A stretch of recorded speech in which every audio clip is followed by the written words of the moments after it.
Business की दुनिया में ना कुछ नियम ऐसे हैं जिनको हम सब सच मान बैठे हैं, पर क्या कभी सोचा है कि यही नियम शायद हमें आगे बढ़ने से रोक रहे हैं?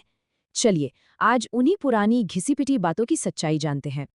हाँ, ये लाइन तो सबने सुनी होगी, सक्सेसफुल होने के लिए फेल होना ही पड़ता है। बिल्कुल, एक मंत्र की तरह है ये। एक ऐसी सच्चाई जिसे हर कोई बिना सोचे समझे मान लेता है।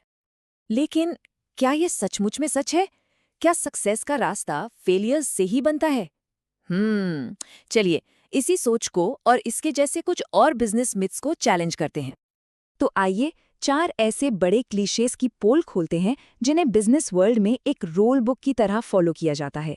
समय आ गया है इस पुरानी इंस्ट्रक्शन मैनुअल को क्वेश्चन करने का। सबसे पहला क्लीशे है प्लानिंग इज गेसिंग। मतलब प्लानिंग करना आखिर है तो एक तरह का अनुमान ही। हमें हमेशा यही सिखाया जाता है ना कि बड़े बड़े डिटेल बिजनेस प्लान्स बनाओ, वही सक्सेस की चाबी है। पर क्या सच में उनकी उतनी वैल्यू है? देखिए, एक तरफ तो ये माना जाता है कि लंबे रिजिड प्लान से ना एक कंट्रोल फील होता है कि सब कुछ आने वाले टाइम के लिए सेट है। लेकिन सच्चाई सच्चाई ये है कि प्लान्स बस एक एजुकेटेड गेस हैं, और ये गेस इतना पक्का हो जाता है कि जब रियलिटी बदलती है तो हम उसके साथ बदल ही नहीं पाते। तो फिर करें क्या? इसका सॉल्यूशन 2 सिंपल स्टेप्स में है।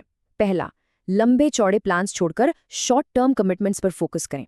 और दूसरा, फैसला तब लें जब उसकी जरूरत हो, एक्शन लेने से ठीक पहले। बहुत पहले से सब कुछ प्लान करके मत बैठिए।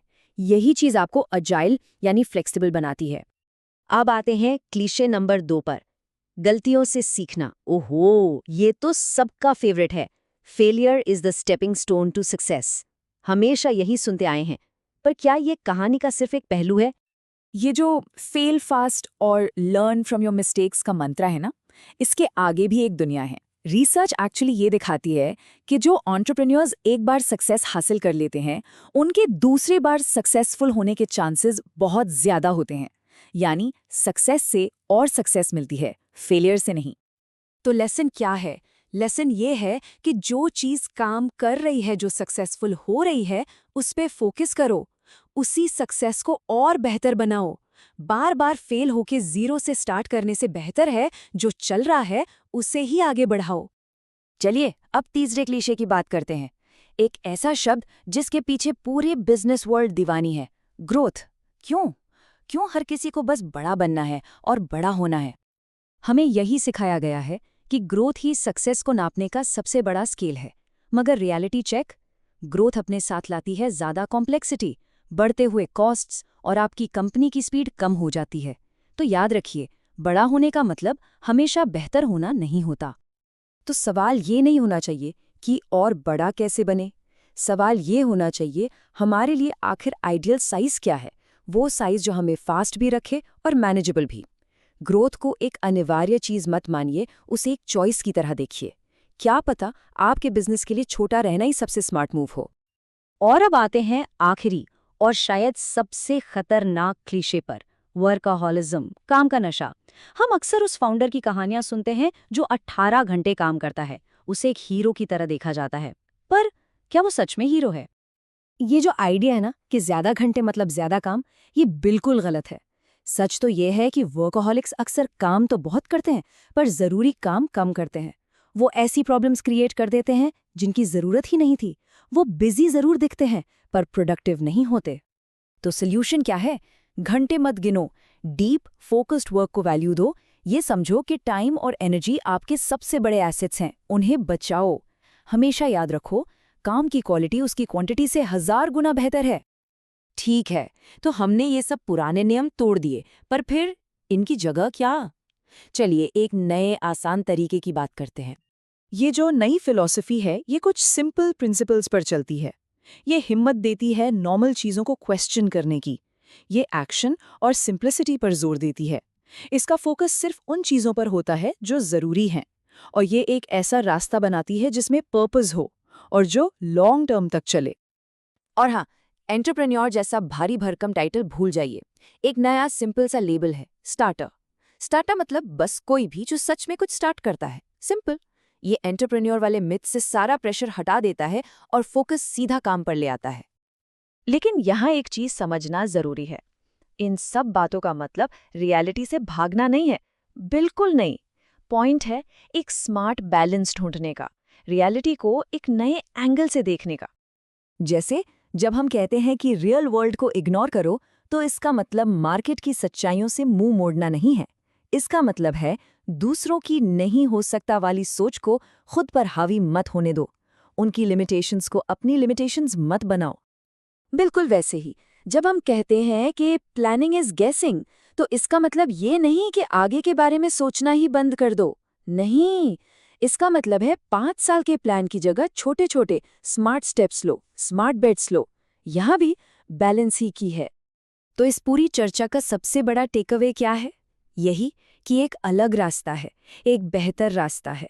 एक ऐसा रास्ता जो आपके क्राफ्ट, आपके पर्पस और सस्टेनेबिलिटी को अहमियत देता है। हर किसी की तरह भेड़चाल में चलने की कोई ज़रूरत नहीं है। और अब जाते जाते एक सवाल सबके लिए। ऐसी कौन सी कॉमन विजडम या घिसी-पिटी सलाह है जो शायद आपके काम को, आपके आइडियाज़ को आगे बढ़ने से रोक रही है? इस पर सोचना ज़रूरी है।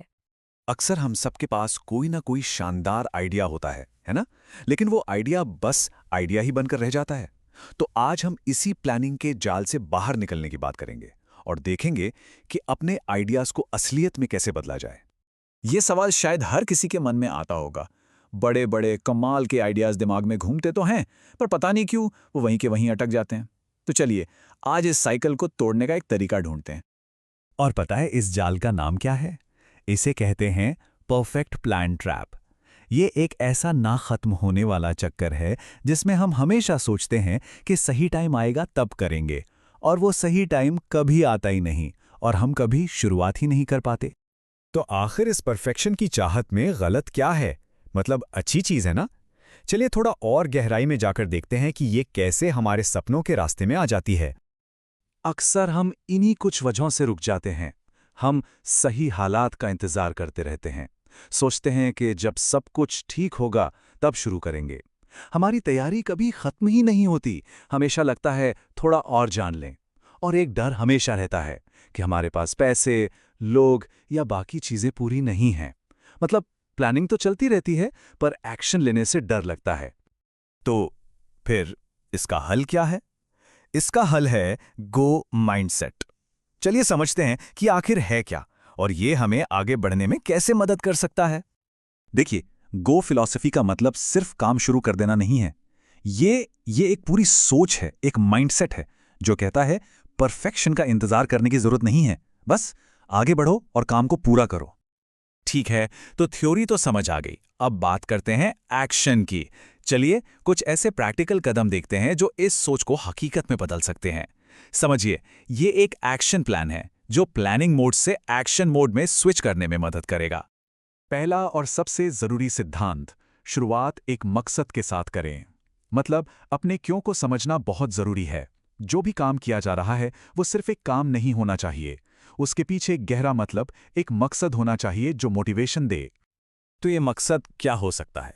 हो सकता है कि कोई दुनिया में एक पॉजिटिव बदलाव लाना चाहता हो, या फिर अपनी ही किसी तकलीफ, अपनी ही किसी प्रॉब्लम का हल निकालना चाहता हो। और सबसे ज़रूरी बात, कुछ बनाना शुरू करें, क्योंकि आइडियाज़ तो बहुत आते हैं पर जब तक उन पर काम ना हो उनकी कोई कीमत नहीं होती।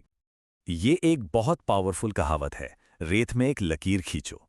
इसका मतलब क्या है? इसका मतलब है कि ये तय करना होगा कि कौन सी चीज़ें ज़रूरी हैं और कौन सी नहीं। उसूल क्या है, किस चीज़ के लिए स्टैंड लेना है। इसे असलियत में कैसे उतारें? सबसे पहले अपना मिशन क्लियर करें कि यकीन किस चीज़ पर है। फिर उन चीज़ों को पहचानें जिन पर कोई समझौता नहीं होगा, जिन्हें कहते हैं नॉन नेगोशिएबल्स। बस फिर यही मिशन हर फैसले में एक गाइड की तरह काम करेगा। अब आते हैं दूसरे सिद्धांत पर, और ये हमारी सोच को थोड़ा चैलेंज करेगा। ये है अपने रिसोर्सेज यानी संसाधनों को एक नए नज़रिए से देखना। क्या वाकई हमें उतने तामझाम की ज़रूरत होती है जितना हम सोचते हैं? अक्सर लोग सोचते हैं कि जब तक फंडिंग नहीं मिलेगी काम शुरू नहीं होगा। सुनने में तो ये बहुत अच्छा लगता है, लेकिन ये अक्सर ध्यान भटकाता है और कंट्रोल भी छीन लेता है। असली प्लान ए तो ये है कि छोटी शुरुआत की जाए अपने ही दम पर।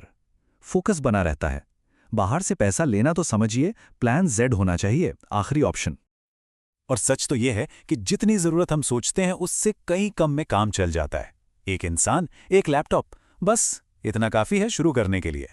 और ये जो बहाना होता है ना, टाइम नहीं है, ये बस एक बहाना है।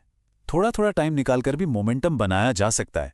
जितना छोटा और हल्का फुल्का रहेंगे उतना ही तेजी से बदल पाएंगे और आगे बढ़ पाएंगे। यहां एक और जरूरी फर्क समझना होगा स्टार्टअप और बिजनेस की सोच में। स्टार्टअप वाली सोच में बस ग्रोथ ग्रोथ और ग्रोथ पर जोर होता है कि कैसे जल्दी से बेचकर निकल जाएं, जबकि बिजनेस वाली सोच में स्टेबिलिटी यानी स्थिरता पर ध्यान दिया जाता है, एक ऐसा प्रोडक्ट बनाने पर जो लंबे समय तक चले और कस्टमर को वैल्यू दे। तो हमने प्रॉब्लम को समझा, उसका सॉल्यूशन भी देखा, पर इन सब में एक कदम है जो सबसे ज्यादा जरूरी है। वो क्या है? चलिए देखते हैं। बस ये 2 शब्द, यही हैं वो जो सब कुछ बदल सकते हैं। अभी लॉन्च करें, इंतजार नहीं। जो भी बनाया है, जैसा भी है, उसे दुनिया के सामने ले आइए अभी। तुरंत लॉन्च करने का फायदा क्या है? इससे असली यूजर्स से फीडबैक मिलता है, सीखने की रफ्तार कई गुना बढ़ जाती है। हम जो सोचकर बैठे थे वो असल दुनिया में काम करता है या नहीं, ये पता चलता है। और सबसे बड़ी बात, एक असली मोमेंटम बनता है। एक बात हमेशा याद रखनी चाहिए, परफेक्ट का इंतजार करना प्रोग्रेस का सबसे बड़ा दुश्मन है। लेकिन रुकिए, इसका मतलब ये नहीं है कि बस आंख बंद करके कुछ भी शुरू कर दिया जाए। हर सिक्के के 2 पहलू होते हैं। तो चलिए इस फिलॉसफी का एक रियलिटी चेक भी करते हैं और इसकी कुछ बारीकियों को समझते हैं। तो इन सिद्धांतों को समझदारी के साथ इस्तेमाल करना जरूरी है। बस शुरू करो का मतलब यह बिल्कुल नहीं है कि क्वालिटी से समझौता कर लिया जाए, या अगर अपनी ही किसी प्रॉब्लम को सॉल्व कर रहे हैं तो यह भी देखना होगा कि क्या वो प्रॉब्लम बाजार में और लोगों की भी है। फुर्तीला रहना अच्छा है, पर जब ग्रोथ जरूरी हो तो उससे भागना नहीं चाहिए। और हाँ, बिजनेस और स्टार्टअप वाली बात भी हर मॉडल पर लागू नहीं होती। मतलब कॉन्टेक्स्ट बहुत जरूरी है। तो आखिर में बस यही बात है, सही समय जैसा कुछ नहीं होता, ये एक मिथक है। असली सवाल ये नहीं है कि सही समय कब आएगा। असली सवाल ये है कि आज, अभी, वो कौन सा एक छोटा सा कदम उठाया जा सकता है जो उस शानदार आइडिया को सिर्फ एक आइडिया से कुछ ज्यादा बना दे। जरा सोचिए और वो कदम उठाइए। नमस्कार, आज हम एक बहुत ही काम की चीज पर बात करने वाले हैं। एक ऐसी कला जो असल में मायने रखती है कि स्मार्ट और निर्णायक तरीके से प्रोग्रेस कैसे की जाए। क्या कभी ऐसा महसूस हुआ है कि किसी प्रोजेक्ट पर बस अटक गए हैं? ऐसा लगता है कि हम सब कुछ कर रहे हैं, मीटिंग्स हो रही हैं, काम भी हो रहा है, पर फिर भी गाड़ी आगे नहीं बढ़ रही। ऐसा लगता है जैसे हम एक ही जगह पर गोल गोल घूम रहे हैं।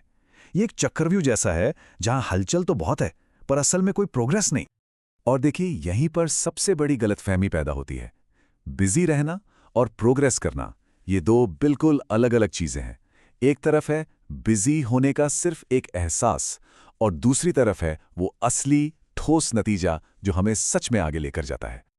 तो आज की हमारी बातचीत कुछ इस तरह आगे बढ़ेगी।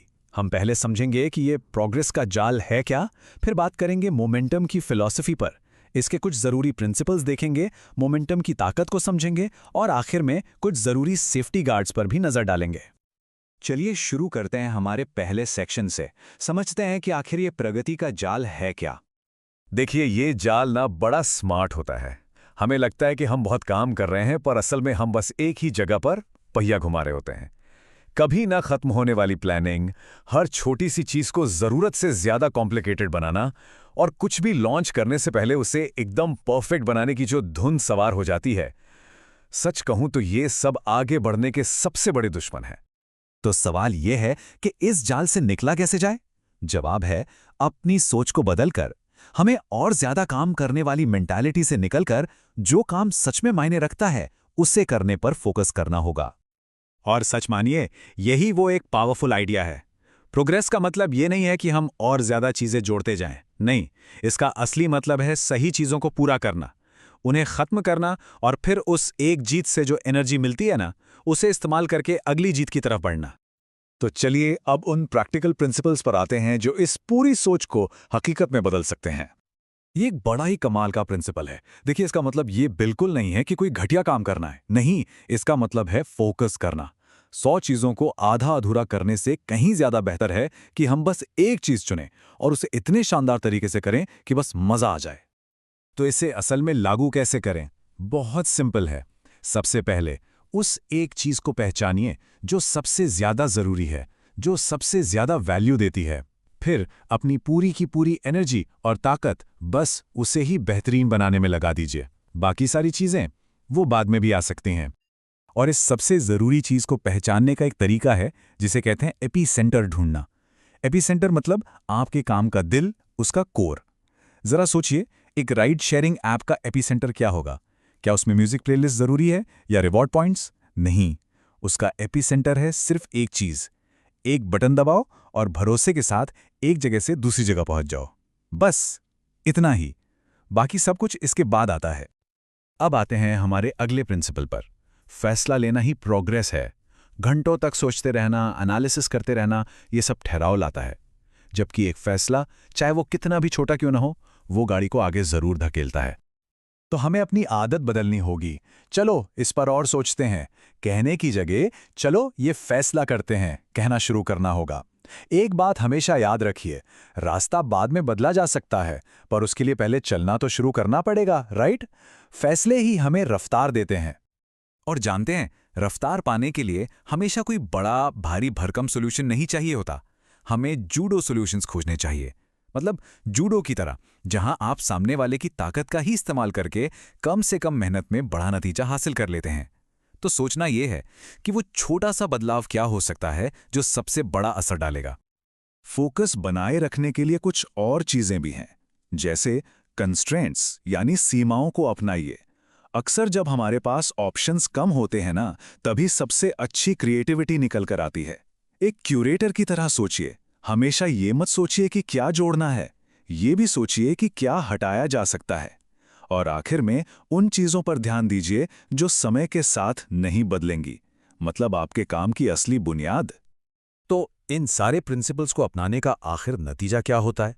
नतीजा है मोमेंटम की जबरदस्त ताकत। जब छोटी छोटी जीतें एक साथ मिलती हैं तो वो एक ऐसी लहर बना देती हैं जिसे फिर कोई रोक नहीं सकता। इसे आप एक मोमेंटम फ्लाईव्हील की तरह समझ सकते हैं। सोचिए, आपने एक फैसला लिया, उस पर एक्शन लिया, उससे जो फीडबैक मिला उससे सीखा और फिर उसे और बेहतर बनाया। हर एक चक्कर उस पहिए को और तेज घुमाता है और आपकी रफ्तार बस बढ़ती ही चली जाती है। और ये जो रफ्तार है ना, ये सिर्फ एक अच्छा महसूस करने वाली चीज़ नहीं है, ये असल में आपका सबसे बड़ा कॉम्पिटिटिव एडवांटेज बन जाती है। आप तेज़ी से सीखते हैं, अपने कस्टमर्स को ज़्यादा बेहतर तरीके से समझ पाते हैं और सही वक्त का इंतज़ार करने की बजाय मैदान में उतरकर पूरा गेम ही बदल देते हैं। लेकिन हाँ, एक बहुत ज़रूरी बात, ये जो प्रिंसिपल्स हैं ये कोई जादू की छड़ी नहीं है। इन्हें बहुत समझदारी और एक बैलेंस के साथ इस्तेमाल करना पड़ता है। देखिए, हर प्रिंसिपल के साथ एक गार्डरेल, एक सेफ्टी नेट जुड़ा हुआ है। जैसे अभी लॉन्च करें का मतलब ये बिल्कुल नहीं है कि कोई टूटा फूटा अधूरा प्रोडक्ट मार्केट में फेंक दें, या जल्दी फैसले लें का मतलब ये नहीं कि बिना सोचे समझे लापरवाही से कोई भी कदम उठा लें। नहीं, यहां पर बैलेंस ही सब कुछ है। तो इस चर्चा को हम इसी एक सवाल के साथ खत्म करते हैं। आज वो कौन सा एक फैसला है जिसे लेकर हम सब अपने काम में अटकी हुई गाड़ी को आगे बढ़ा सकते हैं? क्योंकि एक बात हमेशा याद रखनी है, फैसला लेना ही असल में प्रगति करना है। चलिए, आज प्रोडक्टिविटी को एक नए नजरिए से समझते हैं, एक ऐसा तरीका जो हमें सिर्फ बिजी दिखने के जाल से बाहर निकालता है। अक्सर ऐसा होता है ना कि हम दिन भर काम में लगे रहते हैं, मीटिंग्स, ईमेल्स, कॉल्स, और जब दिन खत्म होता है तो लगता है कि अरे किया क्या, कुछ ठोस नतीजा तो हाथ लगा ही नहीं। जानते हैं इसे क्या कहते हैं? इसे कहते हैं प्रोडक्टिविटी का जाल। मतलब एक ऐसी सिचुएशन जहां हम काम करते हुए तो दिखते हैं पर असल में कोई नतीजा नहीं निकल रहा होता। तो यहां एक बहुत बड़ा शिफ्ट है सोच में। असली प्रोडक्टिविटी टाइम मैनेज करने के बारे में है ही नहीं, ये तो अटेंशन यानी अपने ध्यान को मैनेज करने के बारे में है। तो चलिए सबसे पहले बात करते हैं उन बाहरी चीजों की जो हमारा ध्यान भटकाती हैं, हमारी प्रोडक्टिविटी के असली दुश्मन। देखिए, सबसे बड़ा दुश्मन है इंटरप्शन। ये जो लगातार आने वाले ईमेल्स, चैट नोटिफिकेशंस और फोन कॉल्स है ना, ये हमारे काम के फ्लो और हमारी गहरी सोच की क्षमता को पूरी तरह से तोड़ देते हैं। तो इसका हल क्या है? इसका हल है एक अलोन जोन बनाना। मतलब अपने दिन में ऐसा समय निकालना जब कोई डिस्टर्बेंस ना हो, सारे नोटिफिकेशंस बंद, कोई मीटिंग नहीं, बस एक जरूरी काम पर पूरा फोकस। और इंटरप्शंस की बात करें तो मीटिंग्स का नाम सबसे ऊपर आता है। यहां तक कहा गया है कि मीटिंग्स तो जहरीली होती हैं। क्यों? क्योंकि अक्सर ये जितना समय लेती हैं उससे कहीं ज्यादा समय बर्बाद करती हैं। जरा इस हिसाब को देखिए, 1 घंटे की मीटिंग में अगर 10 लोग हैं तो वो 1 घंटा नहीं है, वो असल में प्रोडक्टिविटी के 10 घंटे हैं जो कहीं खो गए। कितना बड़ा नुकसान है ना? इसका मतलब ये नहीं कि सारी मीटिंग्स बंद कर दें, नहीं, उन्हें बस बेहतर बनाना है। मीटिंग का एजेंडा बिल्कुल साफ हो, कम से कम लोग बुलाए जाएं, मीटिंग छोटी रखी जाए और मकसद सिर्फ बातें करना नहीं बल्कि कोई फैसला लेना हो। अच्छा, ये तो हुई बाहरी रुकावटें। अब जरा अपनी उन अंदरूनी आदतों पर नजर डालते हैं जो हमारी सारी मेहनत को नतीजों में बदलने से रोकती हैं। सबसे पहली आदत है परफेक्शन की चाह, मतलब हर चीज को बिल्कुल परफेक्ट बनाने की कोशिश। इसके चक्कर में होता यह है कि काम कभी खत्म ही नहीं हो पाता, जबकि गुड इनफ या ठीक ठाक काम को जल्दी पूरा करके आगे बढ़ना कहीं ज्यादा बेहतर है। इसी तरह हमारी लंबी चौड़ी टू डू लिस्ट्स को ही देख लीजिए। ये हमें मोटिवेट करने की जगह अक्सर और भी ज्यादा बोझिल महसूस कराती हैं।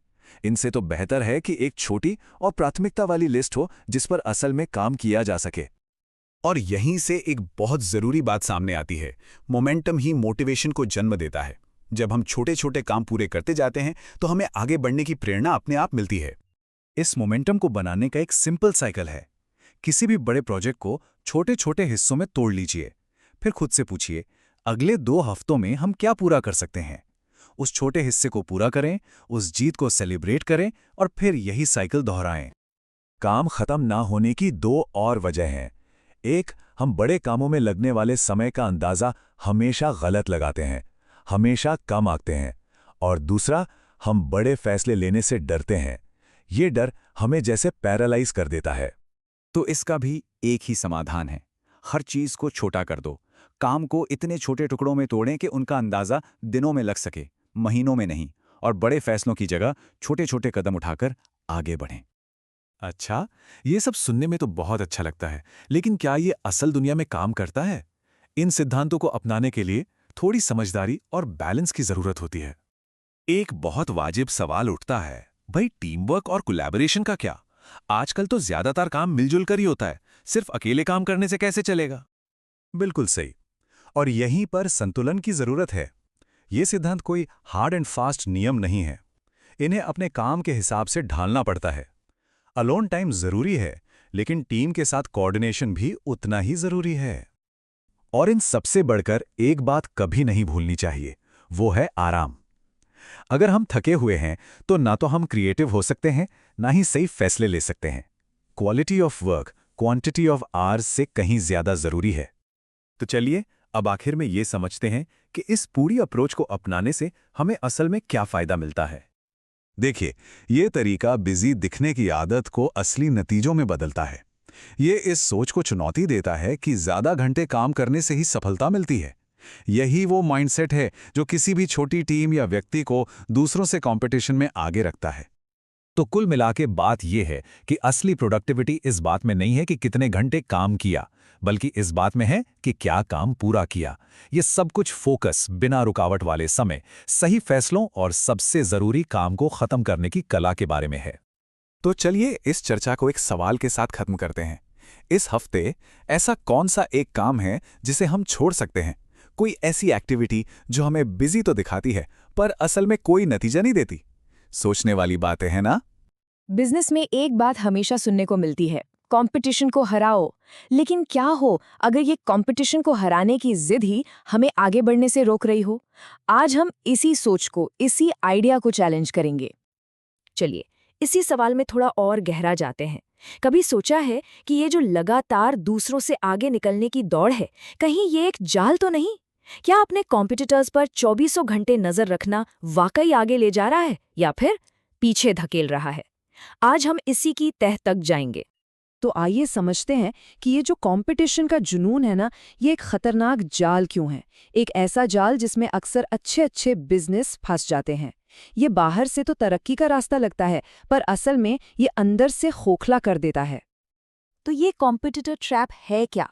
देखिए, सीधे शब्दों में कहें तो ये वो सिचुएशन है जब हमारा पूरा ध्यान इस पर होता है कि दूसरा क्या कर रहा है, और नतीजा हम बस रिएक्ट करते रह जाते हैं, हमेशा एक कदम पीछे रहते हैं। लीडर बनने के बजाय हम सिर्फ एक फॉलोअर बनकर रह जाते हैं। ये स्लाइड देखिए, ये 2 अलग-अलग माइंडसेट के बीच का फर्क बहुत अच्छे से दिखाती है। एक तरफ है रिएक्टिव सोच, दूसरों की नकल करना, मार्केट के पीछे भागना। और दूसरी तरफ है प्रोएक्टिव सोच, अपना रास्ता बनाना, अपनी पहचान बनाना।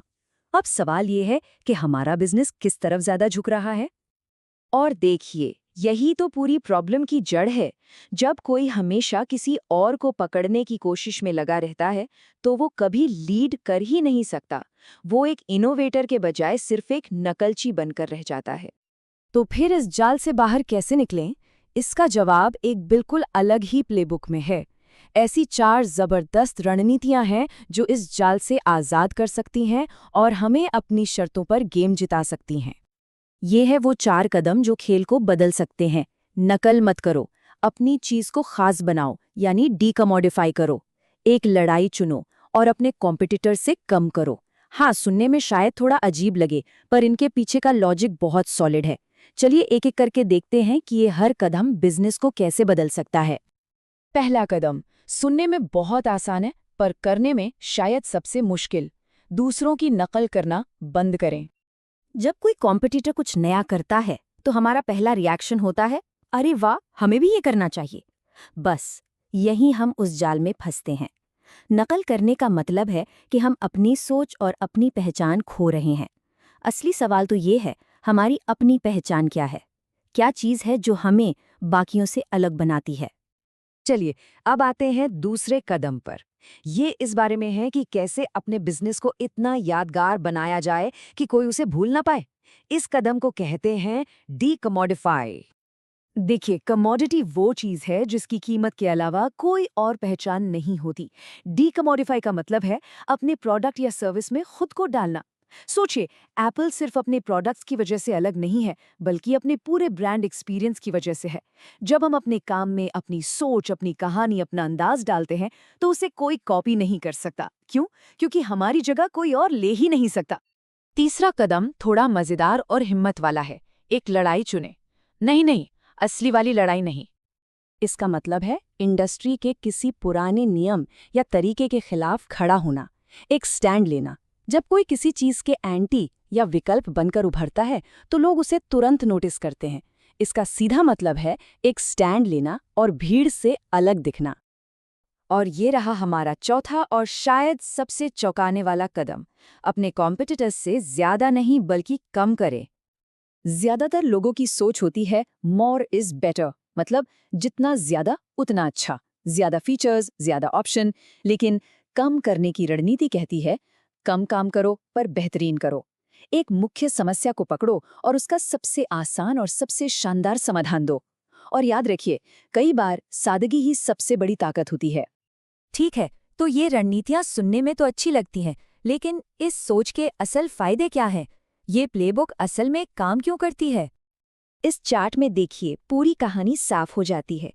जब किसी प्रोडक्ट की कोई अलग पहचान नहीं होती, तो क्या होता है? सिर्फ कीमत पर लड़ाई होती है और मुनाफा कम होता है। लेकिन जब हम कुछ अलग करते हैं, तो बेहतर मार्जिन कमा सकते हैं। तो यहाँ पर जरूरी बात यह है कि अलग दिखना सिर्फ इमेज की बात नहीं है, ये सीधे सीधे मुनाफे की बात है। और फायदे सिर्फ यही नहीं रुकते, हम ऑथेंटिक बनते हैं, क्योंकि हम किसी की नकल नहीं कर रहे, बेकार के फीचर्स बनाने में अपना समय और पैसा बर्बाद नहीं करते। और सबसे बड़ी बात, हम अपने लिए एक ऐसी जगह बना लेते हैं जहां कोई और टक्कर नहीं दे सकता। लेकिन एक मिनट, इसका मतलब ये बिल्कुल नहीं है कि अपने कॉम्पिटिटर्स को पूरी तरह से भूल जाएं। यहां पर बात अज्ञानी बनने की नहीं, बल्कि सही संतुलन, सही बैलेंस बनाने की है। ये स्लाइड उस संतुलन को परफेक्ट तरीके से समझाती है। देखिए, मार्केट में क्या चल रहा है ये जानना हेल्दी है, लेकिन अपने कॉम्पिटिटर्स के प्रति जुनूनी होना अनहेल्दी है। कॉम्पिटिटर्स को जानें, लेकिन उन्हें अपनी रणनीति तय न करने दें। फोकस हमेशा अपनी राह पर होना चाहिए। और हाँ, ये भी मानना जरूरी है कि इस रास्ते की अपनी चुनौतियां हैं। हो सकता है कि लड़ाई चुनने से कुछ ग्राहक दूर हो जाएं। अपनी पहचान बनाने में पैसा और मेहनत लग सकती है। इसलिए जैसा मैंने कहा, संतुलन ही सब कुछ है। तो आज की इस पूरी बातचीत का निचोड़ क्या है? बस ये एक लाइन, जुनून के बिना जागरूकता। मतलब बाजार पर नजर रखें, पर अपना जुनून और अपनी सारी ऊर्जा सिर्फ अपने काम और अपने ग्राहकों पर लगाएं। तो जाते जाते बस एक सवाल है जिस पर हम सबको सोचना है। आज की बातों की रोशनी में वो कौन सी एक चीज़ है, शायद किसी की नकल करना या किसी फीचर के पीछे भागना, जिसे हमारा बिजनेस आज ही बंद कर सकता है, ताकि वो अपनी असली और अनोखी राह पर तेजी से आगे बढ़ सके। सोचिए और अपनी अलग राह बनाइए। किसी भी बिजनेस की कहानी में एक मोड़ आता है, एक सवाल उठता है, हम बड़े कैसे बने बिना अपनी पहचान खोए। बात सिर्फ ग्रोथ की नहीं है, बल्कि समझदारी से आगे बढ़ने की है। इसी को बिजनेस एवोल्यूशन कहते हैं। तो चलिए आज समझते हैं कि इसे सही तरीके से कैसे किया जाता है। देखिए, ग्रोथ ना एक दो-धारी तलवार जैसी है। एक तरफ आगे बढ़ने का, बदलने का जबरदस्त प्रेशर होता है और दूसरी तरफ अपनी जड़ों से, अपनी पहचान से जुड़े रहने की जरूरत। और यहीं से शुरू होती है विकास की दुविधा, जिससे हर लीडर को कभी ना कभी गुजरना ही पड़ता है। तो मुद्दा आखिर में इसी एक सवाल पर आकर अटक जाता है, बदले या जैसे हैं वैसे ही रहें। सुनने में तो बड़ा आसान लगता है ना? पर यकीन मानिए, इसी एक सवाल के जवाब में किसी भी कंपनी का पूरा भविष्य छिपा होता है। तो देखिए, यहाँ दो रास्ते हैं और दोनों ही खतरनाक हैं। एक तरफ है ठहराव का दलदल, मतलब अगर आप जरा भी नहीं बदलते तो मार्केट आपको पीछे छोड़ देगा, आप बस एक कहानी बनकर रह जाएंगे। और दूसरी तरफ है पहचान खोने का बवंडर, मतलब अगर आप इतना बदल गए कि आप वही नहीं रहे जिसके लिए लोग आपको जानते थे, तो आपके अपने ही कस्टमर्स कंफ्यूज हो जाएंगे। तो सवाल ये है कि इन दोनों के बीच का रास्ता क्या है? इसका जवाब है सेलेक्टिव चेंज की कला में। बात सब कुछ बदल देने या फिर कुछ भी न बदलने की नहीं है। बात है ये चुनने की कि क्या बदलना है और उससे भी ज्यादा जरूरी क्या बचा कर रखना है। यही वो बैलेंस है जिसकी हम आज बात करने वाले हैं। तो ये बिजनेस एवोल्यूशन आखिर है क्या? इसे ना एक पेड़ की तरह सोचिए। पेड़ की जड़ें जमीन में मजबूती से जमी हुई हैं। ये है आपके मूल सिद्धांत, आपका कोर। लेकिन उसकी टहनियां, उसकी पत्तियां मौसम के साथ बदलती हैं, बढ़ती हैं। बस यही फिलॉसफी है। अपनी जड़ों पर टिके रहो, लेकिन नई दिशाओं में फैलने से मत डरो। जो काम कर रहा है उसे और बेहतर बनाओ, और जो चीजें अब काम नहीं कर रही उन्हें जाने दो। अच्छा, ये सुनने में तो बहुत अच्छा लगता है, पर असल में इसे किया कैसे जाए? तो अच्छी बात यह है कि इसके लिए एक पूरा ढांचा है, एक फ्रेमवर्क है। 5 ऐसे सिद्धांत हैं जो इस बड़ी सोच को रोजमर्रा के फैसलों में उतारने में मदद करते हैं। ये रहे वो 5 सिद्धांत जो आपके रोड मैप की तरह हैं। कुछ आपको बिल्कुल सीधे लगेंगे और कुछ शायद थोड़े अजीब भी लग सकते हैं। हम बात करेंगे ना कहने की ताकत के बारे में, ग्राहकों को जाने देने की हिम्मत के बारे में और धीमी गति की अहमियत के बारे में। तो चलिए एक-एक करके इन्हें समझते हैं। पहले सिद्धांत से शुरू करते हैं। पहला सिद्धांत, डिफ़ॉल्ट रूप से ना कहें। हाँ, मुझे पता है ये सुनने में थोड़ा नेगेटिव लगता है, लेकिन असल में ये आपके फोकस की सबसे बड़ी ढाल है। ये आपको भटकने से बचाता है। इसे ऐसे समझिए, जब भी आप किसी नई चीज को हाँ कहते हैं तो आप अपनी नाव पर और वजन डाल रहे हैं। और अगर आप हर चीज को हाँ कहते रहे तो आपकी नाव भारी होकर डूब भी सकती है। इसलिए आपका डिफॉल्ट जवाब ना होना चाहिए। हाँ, एक बहुत कीमती चीज है, उसे सिर्फ उन मौकों के लिए बचाकर रखिए जो सीधे सीधे आपके असल मिशन से जुड़ते हों। अब आते हैं दूसरे सिद्धांत पर, और ये आपको शायद थोड़ा चौंका दे। ये कहता है अपने कस्टमर्स को आपसे आगे बढ़ने दीजिए।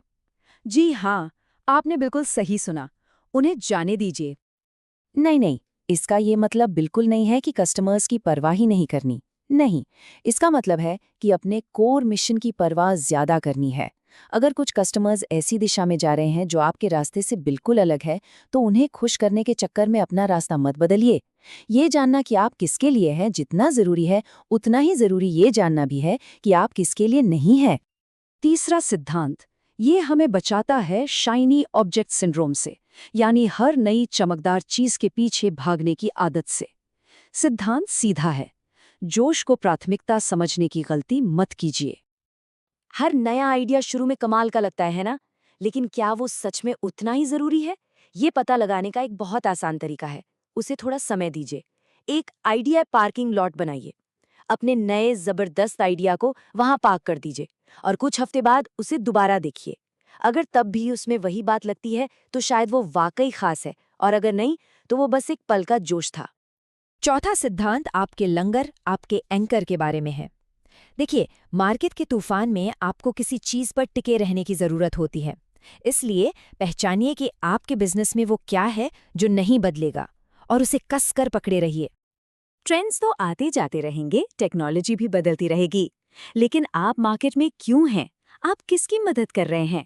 ये सवाल आपकी ध्रुव तारे की तरह हैं। यही है वो सच्चाइयाँ जो कभी नहीं बदलेंगी। जब भी लगें कि रास्ता भटक रहे हैं, तो बस अपने मिशन स्टेटमेंट को दोबारा पढ़ लीजिए, वही आपको सही रास्ता दिखाएगा। और ये रहा 5वां और आखिरी सिद्धांत। ये हमें बड़े धमाकों की जगह छोटे छोटे लगातार कदमों की तरफ ले जाता है। हमेशा याद रखिए, बिजनेस एवोल्यूशन एक मैराथन है, कोई 100 मीटर की दौड़ नहीं। ये छोटे छोटे कदमों का खेल है, किसी बड़े धमाके का नहीं। किसी बहुत बड़ी छलांग की कोशिश करने से बेहतर है कि लगातार छोटे छोटे कदम उठाए जाएं। ये बिल्कुल कंपाउंड इंटरेस्ट जैसा है।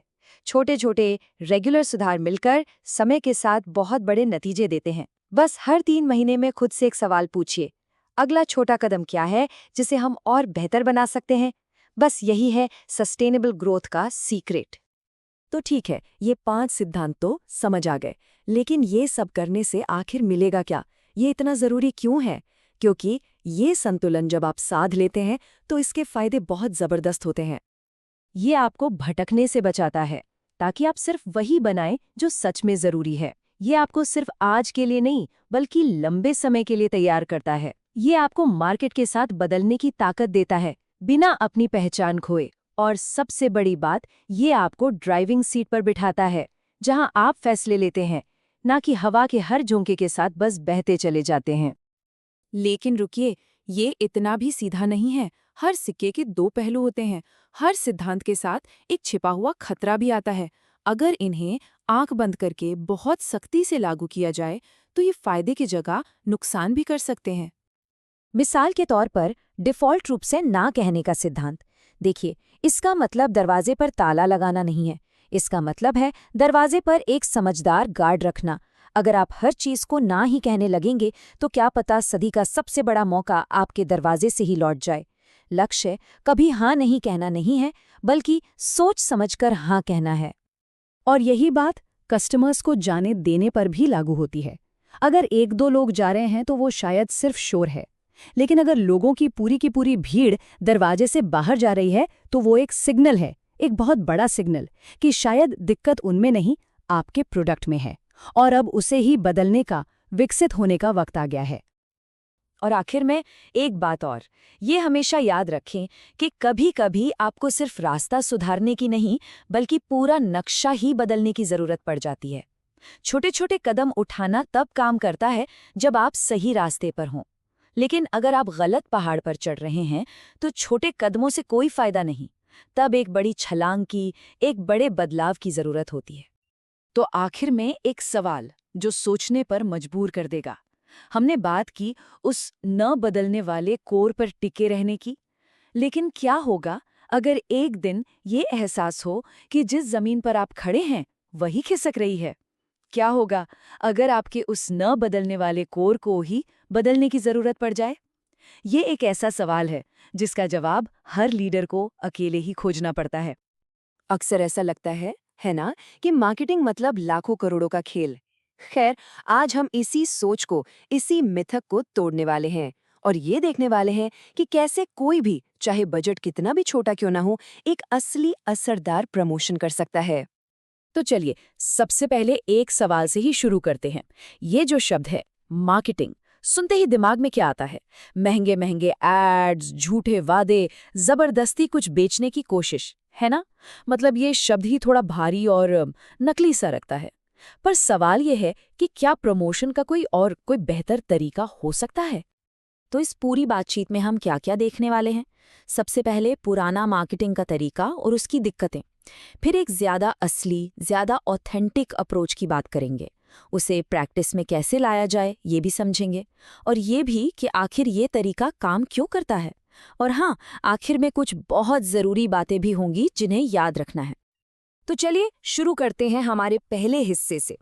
ये जो पुराना ट्रेडिशनल तरीका है ना प्रमोशन का, उसमें कुछ ऐसी फंडामेंटल दिक्कतें हैं जो खास तौर पर छोटे बिजनेसेस के लिए इसे एक बहुत बड़ी चुनौती बना देती हैं।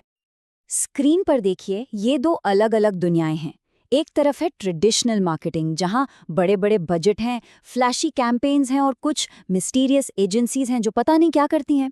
और दूसरी तरफ है ऑथेंटिक प्रमोशन। इसका फोकस है सिखाने पर, वैल्यू देने पर, पारदर्शी होने पर और रिश्ते बनाने पर। ये कोई अलग से किया जाने वाला काम नहीं है, बल्कि आपके काम का ही एक नेचुरल हिस्सा है। ठीक है, तो अब बात करते हैं एक बेहतर तरीके की। और ये सिर्फ स्ट्रैटेजी बदलने की बात नहीं है, ये मार्केटिंग को देखने का अपना नजरिया, अपना माइंडसेट ही पूरी तरह से बदलने के बारे में है। तो आखिर ये ऑथेंटिक प्रमोशन है क्या चीज़? देखिए, ये प्रमोशन का वो तरीका है जो आपके काम से ही नेचुरली निकलता है। मतलब ये कोई अलग से, कोई ज़बरदस्ती की जाने वाली चीज़ नहीं है।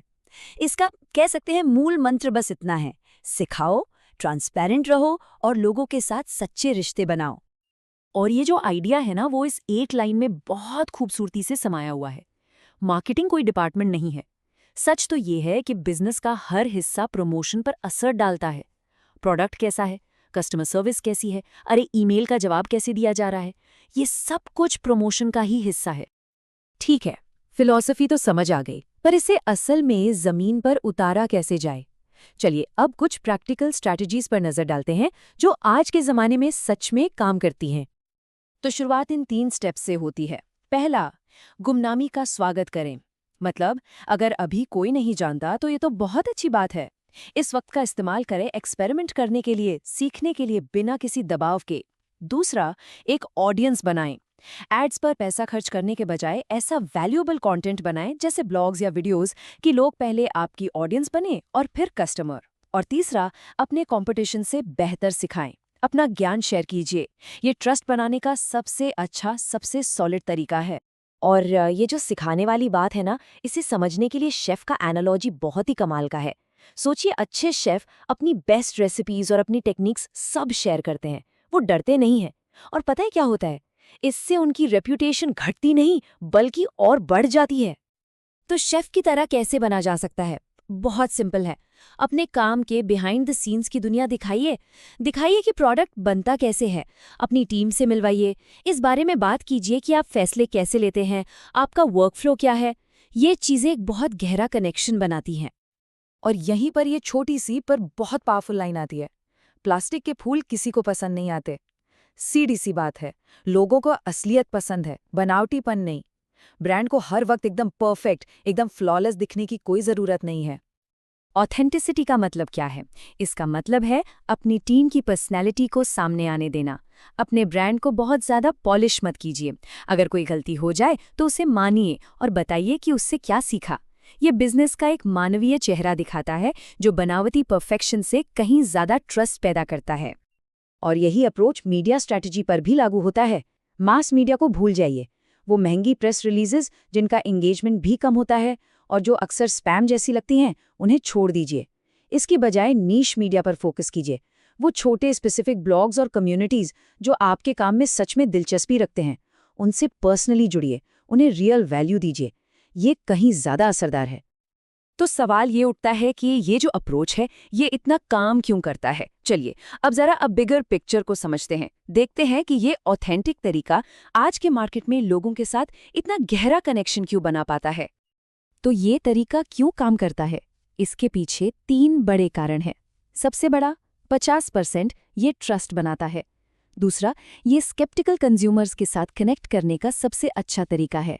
आज के ज़माने में कंज्यूमर बहुत शक करता है, तो वो उन ब्रांड्स की तरफ खिंचता है जो जेन्युइन लगते हैं। और हाँ, तीसरा कारण, ये लीन बिजनेसेस यानी कम बजट वाले बिजनेसेस के लिए एकदम परफेक्ट है। अच्छा, और इस अप्रोच के साथ शुरू करने के लिए कितने बड़े एड बजट की जरूरत पड़ेगी? जवाब है 0, 1 भी रुपया नहीं, क्योंकि ये पैसों का खेल है ही नहीं। ये सब माइंडसेट और एक्शन के बारे में है। लेकिन एक मिनट, हमें थोड़ा प्रैक्टिकल भी होना पड़ेगा। ये कोई जादू की छड़ी नहीं है। इस तरीके के अपने चैलेंजेस भी हैं और कुछ बातें हैं जिन्हें ध्यान में रखना बहुत जरूरी है। तो एक रियलिटी चेक तो बनता है। देखिए, हर स्ट्रैटेजी के अपने फायदे और नुकसान हैं। जैसे सिखाने से ट्रस्ट और अथॉरिटी तो बनती है, पर इसका चैलेंज ये है कि आपको consistently high quality valuable content देना पड़ता है।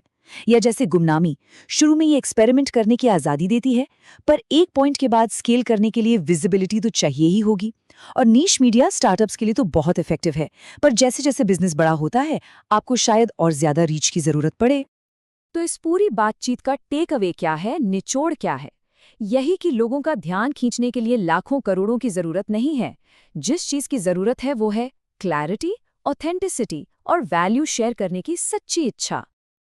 तो जाते जाते बस एक सवाल, एक पल के लिए इस पर जरूर सोचिएगा। सिर्फ अपना प्रोडक्ट या सर्विस बेचने के बजाय ऐसा क्या है जो आप लोगों को सिखा सकते हैं?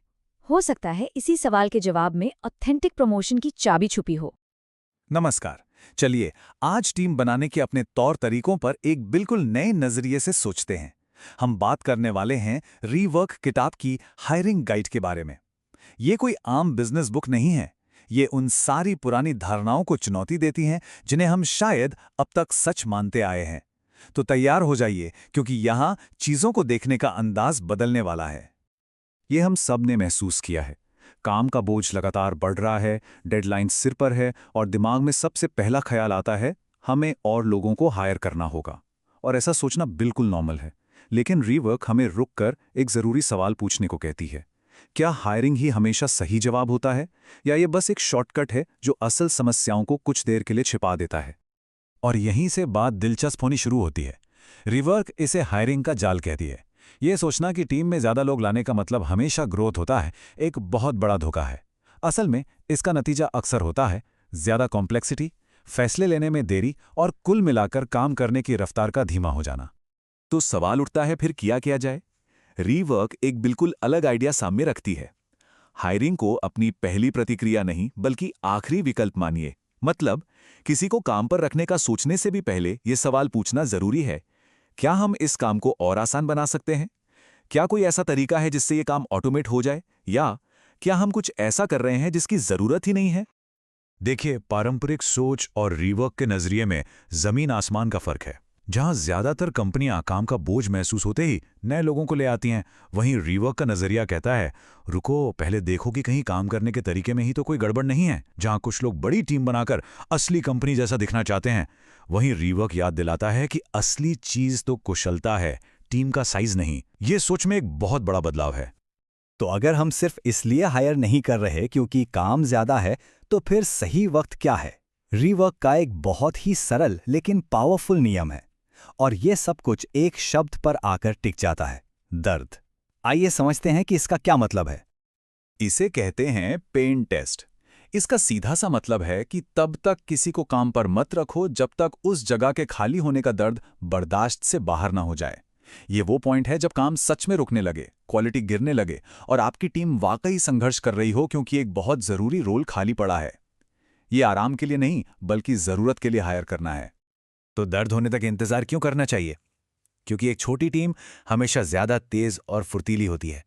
जब लोग कम होते हैं तो फैसले जल्दी होते हैं, बातचीत बिल्कुल साफ और सीधी होती है। हर कोई ज्यादा जिम्मेदारी लेता है क्योंकि छिपने की कोई जगह ही नहीं होती। बात सिर्फ खाली पद भरने की नहीं है, बात एक मजबूत कल्चर बनाने की है। ठीक है, तो दर्द होने तक इंतजार किया गया। अब आती है असली चुनौती, सही इंसान को ढूंढना। और रीवर्क के मुताबिक इसका मतलब है कि एक आदर्श उम्मीदवार के बारे में जो कुछ भी हम सोचते आए हैं उससे भूल जाना होगा। चलिए कुछ मिथकों को तोड़ते हैं। मिथक नंबर 1, परफेक्ट रिज्यूमे। रीवर्क का मानना है कि रिज्यूमे अक्सर बढ़ा चढ़ाकर लिखी गई कहानियां होते हैं। वो किसी के अतीत के बारे में बताते हैं, पर इस बात की कोई गारंटी नहीं देते कि भविष्य में वो कैसा काम करेगा। मिथक नंबर 2, बड़ी बड़ी डिग्रियां।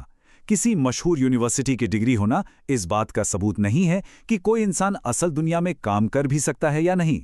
असल अनुभव और प्रॉब्लम सॉल्व करने की काबिलियत किसी भी कागज के टुकड़े से ज्यादा कीमती है।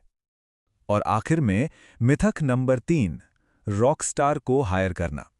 ये वो लोग होते हैं जो टीम के साथ मिलकर काम करने के बजाय अकेले चमकना पसंद करते हैं। सुनने में भले ही ये बहुत प्रभावशाली लगे, लेकिन ऐसे लोग टीम की केमिस्ट्री को पूरी तरह बर्बाद कर सकते हैं। तो अगर रेज्यूमे, डिग्री और रॉकस्टार को नहीं देखना, तो फिर क्या देखना है? रीवर्क कहती है कि ऐसे गुणों की तलाश करें। ऐसे लोग जो सिर्फ बातें नहीं करते, काम करके दिखाते हैं। जिनका रवैया अच्छा हो, क्योंकि स्किल्स तो सिखाई जा सकती हैं, लेकिन किसी का नज़रिया बदलना बहुत मुश्किल है। जो बिना किसी के पीछे पड़े खुद से काम कर सकें, और सबसे जरूरी, जो अच्छे टीम प्लेयर हों। अब बात करते हैं कि ये सब असल में कैसे किया जाए। रीवर्क की हायरिंग प्रक्रिया आखिर दिखती कैसी है? यकीन मानिए, ये पारंपरिक तरीकों से कहीं ज़्यादा आसान, तेज़ और असरदार है। सबसे पहला और सबसे जरूरी नियम, बड़ी कंपनियों की तरह हायर करना बंद करें। उनके इंटरव्यू के लंबे लंबे दौर, भारी भरकम जॉब टाइटल्स और धीमी प्रक्रियाएं छोटी और तेज टीमों के लिए नहीं बनी हैं। उनमें बहुत ज्यादा वक्त बर्बाद होता है और एक छोटी टीम इतनी अकुशलता का बोझ नहीं उठा सकती। रीवर्क का तरीका 3 आसान स्टेप्स पर टिका है। पहला, धीरे धीरे हायर करें, सही इंसान को ढूंढने में जल्दबाजी ना करें। दूसरा, असली काम देकर टेस्ट करें, उन्हें एक छोटा सा प्रोजेक्ट दें ताकि वो दिखा सकें कि वो क्या कर सकते हैं। और तीसरा, अगर कोई सही फिट नहीं है तो फैसला लेने में देरी ना करें। और ये जो ट्रायल प्रोजेक्ट वाला स्टेप है ना, ये बहुत ज़्यादा ज़रूरी है। इससे ये पता चलता है कि कोई इंसान असल में काम कैसे करता है, वो फीडबैक को कैसे लेता है और टीम के साथ कैसे घुल मिल पाता है। ये किसी भी इंटरव्यू के सवालों से कहीं ज़्यादा सच बताता है। आखिर में ये याद रखना बहुत जरूरी है कि मकसद एक बड़ी टीम बनाना नहीं है। मकसद एक ऐसी टीम बनाना है जो छोटी हो, मोटिवेटेड हो और अपना काम बेहतरीन तरीके से करती हो। यहां बात गिनती की नहीं, बल्कि काबिलियत की है। तो इस पूरी बातचीत का सार क्या है? बस एक लाइन में, धीरे धीरे हायर करें, स्मार्ट तरीके से हायर करें और सिर्फ तब करें जब दर्द बर्दाश्त से बाहर हो जाए। सुनने में आसान है, लेकिन इसे अमल में लाना ही असली चुनौती है। और जाते जाते ये सवाल सोचने के लिए है, क्या जो टीम बन रही है वो सिर्फ बड़ी बनने के लिए बन रही है या फिर असाधारण बनने के लिए? चुनाव हमेशा हमारे हाथ में होता है। नमस्कार, चलिए आज बात करते हैं कंपनी कल्चर की। पर एक मिनट, कंपनी कल्चर के बारे में अब तक जो कुछ भी सुना या समझा है उसे थोड़ी देर के लिए भूल जाइए, क्योंकि आज हम किताब रीवर्क के एक ऐसे आइडिया पर बात करने वाले हैं जो इस पूरी धारणा को एकदम पलट कर रख देगा। अच्छा सोचिए, बीन बैग्स, फूसबॉल टेबल्स या दीवारों पर लगे वो मोटिवेशनल पोस्टर। कंपनियां अक्सर इन्हीं चीजों को दिखाकर कहती हैं कि देखो हमारा कल्चर कितना कमाल का है। लेकिन सवाल ये है कि क्या सच में यही कल्चर है या फिर ये सिर्फ एक दिखावा है? तो चलिए सबसे पहले इसी भ्रम की परतें हटाते हैं, समझते हैं कि आखिर असली कल्चर होता क्या है और क्या चीज सिर्फ एक छलावा है। यहाँ देखिए, एक तरफ है मिथक, यानी नारे, पोस्टर और पार्टियां, वो सारी चीजें जो दिखाई जाती हैं, और दूसरी तरफ है हकीकत, मतलब आप असल में काम कैसे करते हैं, आपका रोज का बर्ताव कैसा है। देखिए, कल्चर कोई बनाई हुई चीज नहीं होती, ये तो आपके रोजमर्रा के कामों का सीधा सीधा नतीजा है।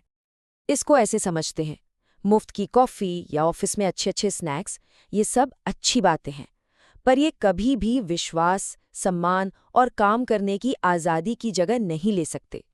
ये सब तो बस ऊपर की सजावट है। असली कल्चर की नींव तो इनसे कहीं ज्यादा गहरी होती है। किसी भी कंपनी का असली कल्चर जानना है, एक सिंपल सा टेस्ट है। बस ये देखिए कि जब बॉस कमरे में नहीं होता तब लोग कैसे काम करते हैं। रीवर्क किताब के हिसाब से यही असली लिटमस टेस्ट है। जो तब होता है वही सच है। चलिए अब आते हैं रीवर्क के सबसे बड़े आइडिया पर, और वो ये है कि आप कल्चर बनाते नहीं हैं। कल्चर तो आपके कामों का एक नतीजा होता है, एक बाय प्रोडक्ट। ये लाइन, आप अपना कल्चर तय नहीं करते, आप उसे जीकर अस्तित्व में लाते हैं, ये पूरी बात का सार है। कल्चर कोई सॉफ्टवेयर नहीं है जिसे आप बस इंस्टॉल कर लेंगे। नहीं, ये तो धीरे धीरे आपके हर दिन के व्यवहार से अपने आप बनता है, वो जीता जागता है। तो फिर रीवर्क के हिसाब से कल्चर की परिभाषा क्या हुई? ये है समय के साथ लगातार किए गए व्यवहार का एक स्वाभाविक नतीजा। यहाँ 2 शब्द सबसे ज्यादा जरूरी हैं, पहला लगातार और दूसरा समय। इनके बिना कल्चर बन ही नहीं सकता। देखिए, किसी कंपनी का असली कल्चर तब पता चलता है जब हालात मुश्किल होते हैं, जब डेडलाइन सिर पर हो, कोई बड़ा प्रोजेक्ट बिगड़ रहा हो या कोई ग्राहक बहुत नाराज हो। उस वक्त एक टीम जैसा बर्ताव करती है, वही उसका असली कल्चरल डीएनए है। अच्छी अच्छी बातें करना तो बहुत आसान है, पर असली पहचान तो दबाव में ही होती है। तो सवाल ये उठता है कि अगर हम कल्चर को बना नहीं सकते, तो फिर एक अच्छा कल्चर पैदा कैसे होता है? ये किसी बीज की तरह पनपता और बढ़ता कैसे है? रीवर्क यहाँ एक बहुत ज़रूरी चेतावनी देता है, खासकर नई कंपनियों के लिए। वो ये है कि बहुत जल्दी कल्चर बनाने की कोशिश मत करिए। अपने मूल्य या वैल्यूज़ पहले से तय करके दीवारों पर मत टांग दीजिए। उन्हें टीम के साथ मिलकर असल मुश्किल हालातों में परखने दीजिए, बनने दीजिए। तो असली कल्चर किसी सीईओ के भाषण से नहीं, बल्कि इन 4 असल स्टेप्स से पैदा होता है। पहला, आप एक साथ मिलकर कोई मतलब का काम करते हैं। फिर एक टीम की तरह मुश्किल फैसलों का सामना करते हैं। इससे आपके साझा अनुभव बनते हैं। और फिर जाकर चौथे स्टेप में असली मूल्य और कल्चर अपने आप उभर कर आते हैं। ये जमीन से उगता है, आसमान से नहीं टपकता। एक अच्छे कल्चर की एक बहुत बड़ी निशानी है एक शांत कंपनी। जैसा कि आप देख सकते हैं, ये उस हसल कल्चर का एकदम उल्टा है, जहां हर समय बस भाग दौड़, अराजकता और एक बनावटी इमरजेंसी का माहौल होता है। शांत कंपनी का मतलब है सोच समझकर टिकाऊ तरीके से काम करना, ना कि हमेशा बस आग बुझाने में लगे रहना। और इस शांत माहौल का नतीजा क्या होता है? जाहिर है, बेहतर काम होता है, ज़्यादा क्रिएटिविटी आती है और एक ऐसी टीम बनती है जो लंबे समय तक साथ रहती है, बिना बर्नआउट के। फायदा एकदम साफ है, अच्छा काम और खुश लोग। तो आखिर में सारी बात इस एक चुनाव पर आ जाती है। देखिए, कल्चर को क्या चीज़ खत्म करती है? कंट्रोल, हर छोटी बात पर नजर रखना, यानी माइक्रो मैनेजमेंट और डर का माहौल। और कल्चर को बनाता क्या है? विश्वास, काम करने की आज़ादी, पारदर्शिता और जिम्मेदारी। एक रास्ता कल्चर बनाता है, दूसरा उसे पूरी तरह खत्म कर देता है। रीवर्क एक और बड़े खतरे के बारे में बताता है, और वो है कल्चर क्लोनिंग। मतलब किसी दूसरी कामयाब कंपनी के कल्चर की हूबहू नकल करना। लेकिन जो चीज़ गूगल के लिए काम करती है, ज़रूरी नहीं कि वो आपकी 5 लोगों की टीम के लिए भी काम करे। आपका कल्चर आपका अपना होना चाहिए, एकदम ऑथेंटिक।